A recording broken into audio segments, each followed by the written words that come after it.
بسم الله الرحمن الرحيم. فصل والذي يبطل الصلاة 11 شيئا الكلام العمد والعمل الكثير والحدث والحدث والحدوث النجاسة وانكشاف العورات وتغيير النية واستدبار القبلة والأكل والشرب والمقهقة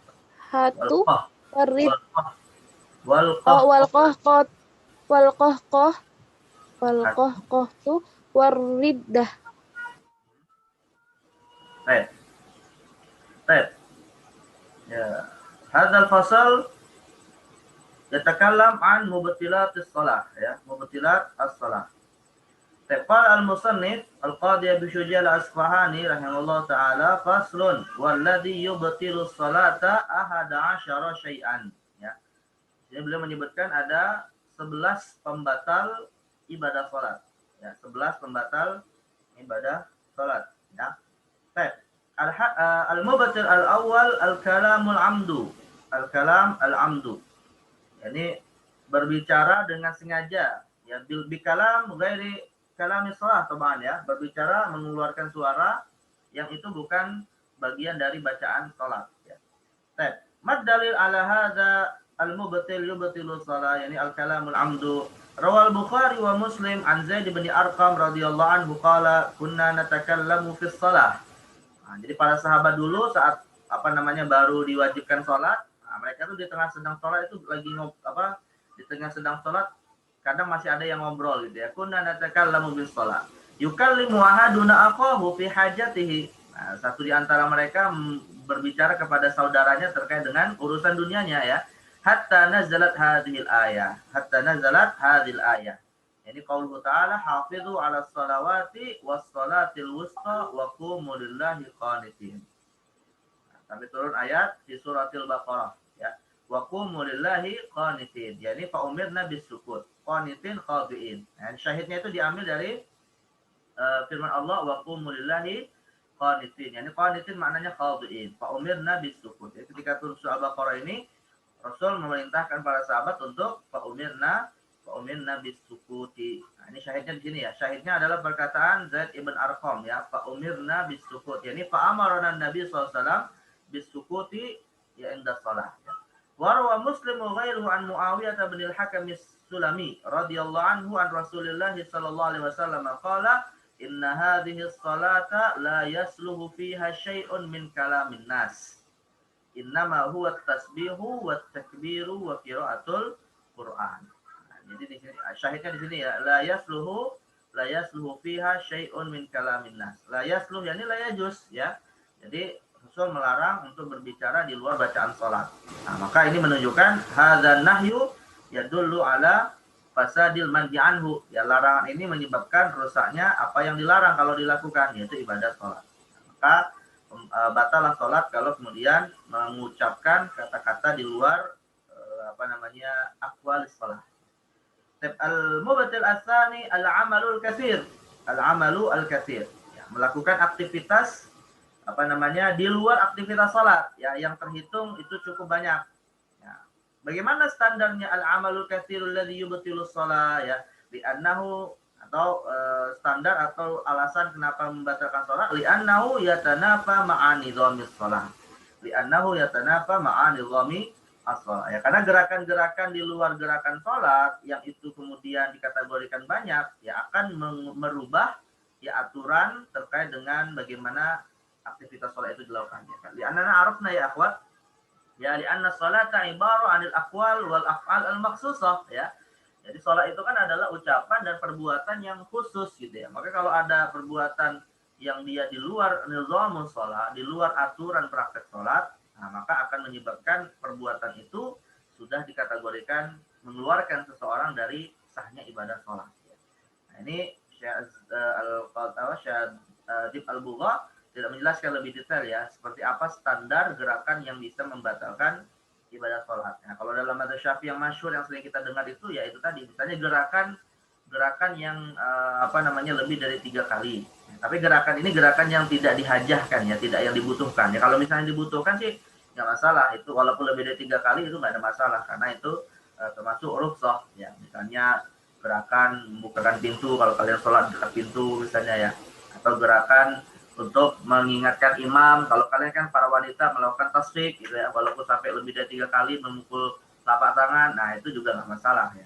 Tapi di sini adalah al-amalul katsir alladzi yatanafa ma'a nizamis shalah. Ya, perbuatan yang hakikatnya laisa fi hajah tapi kemudian merubah aturan praktek gerakan salat.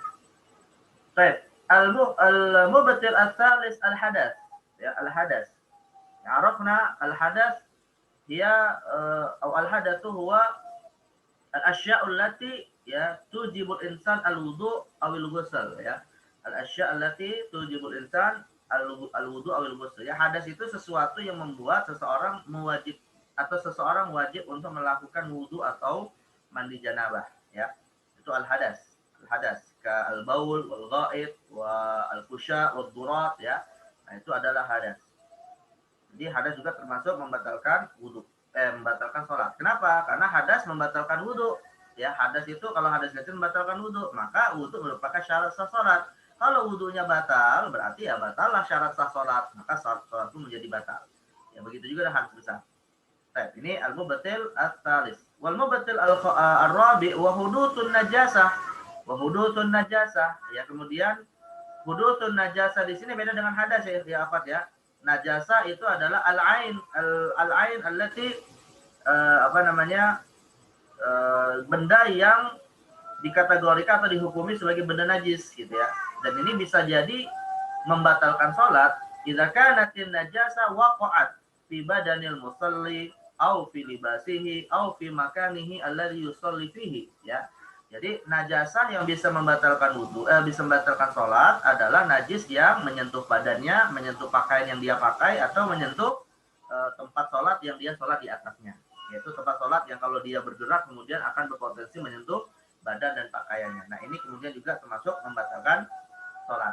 Nah, jadi misalnya di tengah sholat, ya ada misalnya kalian ada yang punya anak ya, di tengah sholat ada anak bayinya kemudian jalan gitu ya, lalu kemudian duduk di atas sajadah kalian yang di atasnya kalian sedang sholat, tiba-tiba dia ngompol, ya udah batal itu sholatnya ya.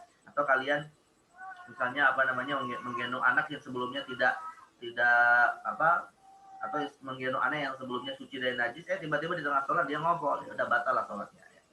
Baik, ada al-mubtil ar-rabi ya.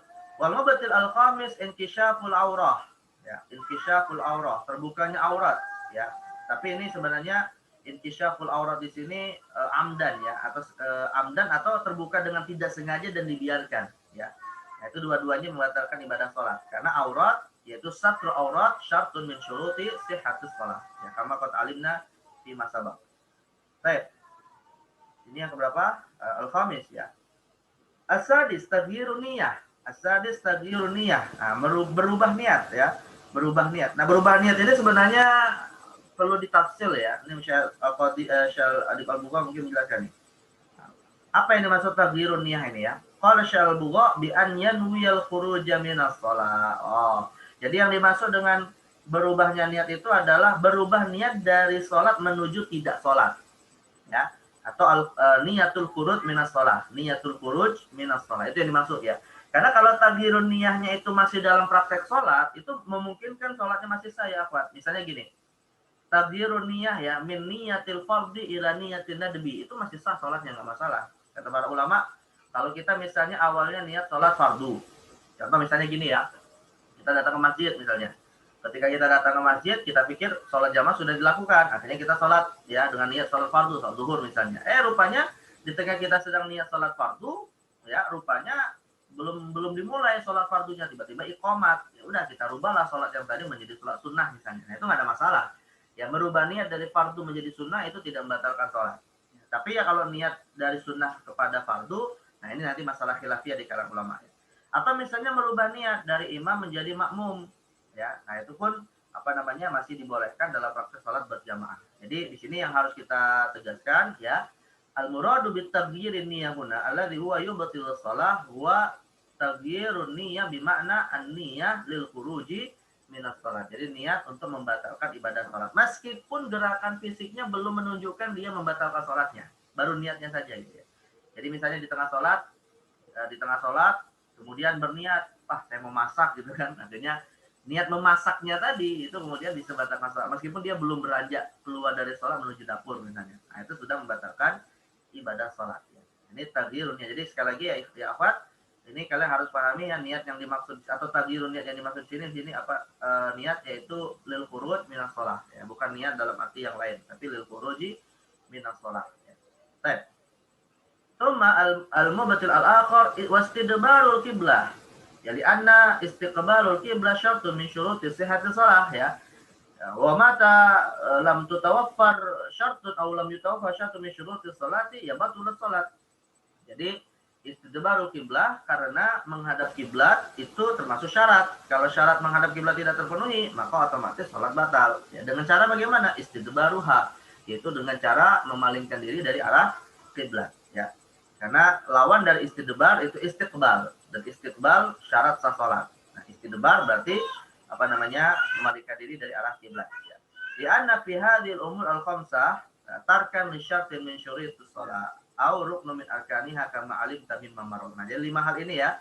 Yang dimaksud 5 hal ini Syekh Al-Bughawi ingin mengatakan ya karena semuanya termasuk syarat dari sahnya salat ya. Al-hadatsu wa hudusun najasa wa inkisyaful aura wa taghyirun niyyah wa istidbarul qiblah. Ini 5 hal yang semuanya merupakan syarat sah salat. Satu di antaranya tidak terpenuhi, maka dia menyebabkan salat menjadi batal ya. Termasuk istidbarul kiblah ini tadi. Baik.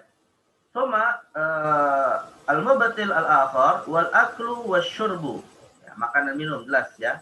Makan dan minum jelas itu membatalkan ibadah salat. Kemudian juga al-qahqahah ya. Mana al-qahqahah ya akhwat? Al-qahqahah. Mana al-qahqahah? Man ya'lam minkunna makna al-qahqahah? Al-qahqahah maknanya tertawa ya. Al-qahqahah itu tertawa. Jadi bukan kalau al-kalamul amdu itu berbicara normal gitu ya, mengucapkan kata-kata yang memiliki makna, itu al-kalamul amdu. Tapi al-qahqahah ini dia tidak punya makna. Ya, artinya ya ucapan yang dia atau suara yang dikeluarkan itu tidak punya makna gitu ya. Tapi semata-mata ya dia mengekspresikan apa yang ada dalam dirinya untuk melakukan atau mengeluarkan suara berupa ketertawaan gitu ya. Nah, itu namanya disebut dengan qahqahah. Jadi qahqahah ini kenapa dibedakan dengan al-kalamul amdu? Kenapa al-qahqahah itu dibedakan dengan al-kalamul amdu? Karena mungkin bisa jadi ada orang berpikir tertawa itu tidak membatalkan salat karena dia bukan berupa al-kalam ya. Jadi maka di sini Al-Qadhi Abu Syuja' Al-Asfahani yang menjadikannya sebagai salah satu pembatal salat yang kemudian dibedakan dengan al-kalamul amdu. Bahkan ya uniknya nih, walaupun ini itu bukan mazhab jumhur. Mazhab Hanafi itu ya, berpendapat seperti kata Imam Al-Kasani dalam Bada' As-Sana'i, al-qahqahah itu tubtilus salat wa tubtilul wudu. Itu kalau dalam mazhab Hanafi.